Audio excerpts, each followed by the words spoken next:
असम कांग्रेस अध्यक्ष गौरव गोगोई ने आज की प्रेस कॉन्फ्रेंस में राजनीति के उस हिस्से पर रोशनी डाली जहां सब चुप हैं। ये वाला सन्नाटा अचानक बहुत कुछ बोलने लगता है। बड़े खुलासे के साथ शब्द ऐसे फेंके गए मानो अब तक जो दिख रहा है वो सब ट्रेलर था, फिल्म तो अभी आनी शुरू हुई है। गोगोई का आरोप है कि मुख्यमंत्री हेमंत बिस्वा शर्मा की विदेश नीति कुछ ज्यादा ही पर्सनल डिप्लोमेसी पर आधारित है। सवाल ये नहीं है कि वो बांग्लादेश जाते हैं, सवाल ये है कि वो वहां जाते हैं तो किससे मिलते हैं।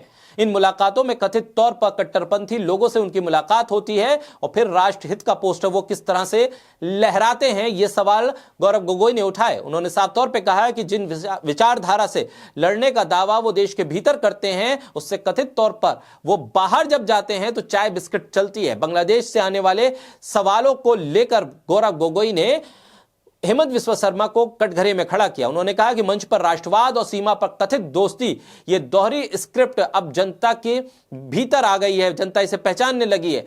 पहले ये अफवाह थी, अब आरोप बनकर माइक तक ये पहुंच गई है। गोगोई ने यहां तक जोड़ दिया कि इस कथित कट्टरपंथी तत्वों के तार पाकिस्तान के पूर्व प्रधानमंत्री नवाज शरीफ से जुड़े बताए जाते हैं। अब यह सहयोग है, रणनीति है या राजनीति, यह तो जांच का विषय है, लेकिन सवाल उठना अपने आप में सत्ता के लिए असहज जरूर होता है। आखिर पड़ोसी पहले की नीति और पड़ोसी को संदिग्ध कैसे आप देख सकते हैं। जो सरकार हर सवाल पर विपक्ष से सबूत मांगती है, वही सरकार जब खुद सवालों के घेरे में खड़ी होती है तो फिर कोई सवाल या जवाब या कोई सबूत की बात नहीं होती। फर्क बस इतना है कि यहां जवाब ट्वीट से नहीं, पारदर्शिता से मांगा जा रहा है, जो आजकल सबसे दुर्लभ चीज बन गई है। अब देखना यह है कि इस खुलासे के बाद सत्ता खामोशी से बैठी रहती है या हमेशा की तरह राजनीतिक साजिश कहकर इसे टालकर आगे बढ़ती है। लेकिन इतना तय है कि जब आरोप सीमा पर मुलाकातों तक पहुंच गए हैं तो कटाक्ष सिर्फ शब्दों से नहीं बल्कि सीधे तौर पर भरोसे पे चोट के जरिए हुआ है। हेमंत बिस्वा शर्मा का नाम अब सिर्फ असम की राजनीति तक सीमित नहीं है, बल्कि हैदराबाद के पुलिस कमिश्नर के दफ्तर तक पहुंच गया है।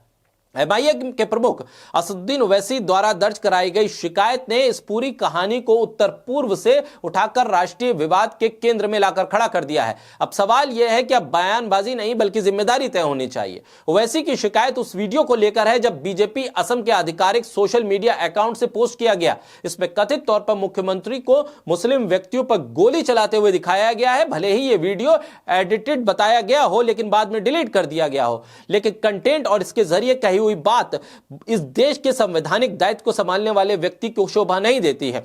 इसको लेकर आईटी सेल बार बार कटघरे में आया और फिर अब एफआईआर हो गई है। हेमंत बिस्वा शर्मा जिन पर कुछ दिन पहले ही बांग्लादेश में कथित कट्टरपंथी संपर्कों को लेकर सवाल उठे, अब वो देश के भीतर ही सांप्रदायिक नफरत फैलाने के आरोपों में घिर गए हैं। विदेश में दोस्ती और देश के भीतर विस्फोटक राजनीति के नाम पर दोहरा गेम खेला जा रहा है। अब देखिए, मुख्यमंत्री कानून व्यवस्था को अपनी सबसे अच्छी उपलब्धि बताते हैं, लेकिन वायरल वीडियो को देखकर तो यह लगता है कि आपराधिक कार्रवाई की मांग जिस पर हो रही है वो खुद एक वीडियो के जरिए इस देश की एक सबसे बड़ी आबादी को डरा रहा है। कभी बुलडोजर की बात करता है, कभी सीधे गोली चलाता है। ओवैसी की शिकायत सिर्फ एक नेता बनाम नेता की लड़ाई नहीं बल्कि उस राजनीतिक संस्कृति पर सीधा हमला है जो नफरत को मीम बनाकर, औजार बनाकर चुनाव में इसका फायदा उठाना चाहती है। हेमंत बिस्वा शर्मा का उल्फा के साथ भी कनेक्शन, इसकी परतें भी खुलने लगी हैं। तमाम पुराने न्यूज कटिंग सामने आ रही है। खुद पप्पू यादव का भी कुछ दिन पहले का बयान भी सामने आया जब उन्होंने उल्फा से सीधे तौर पर हेमंत बिस्वा शर्मा को जोड़ा, और ये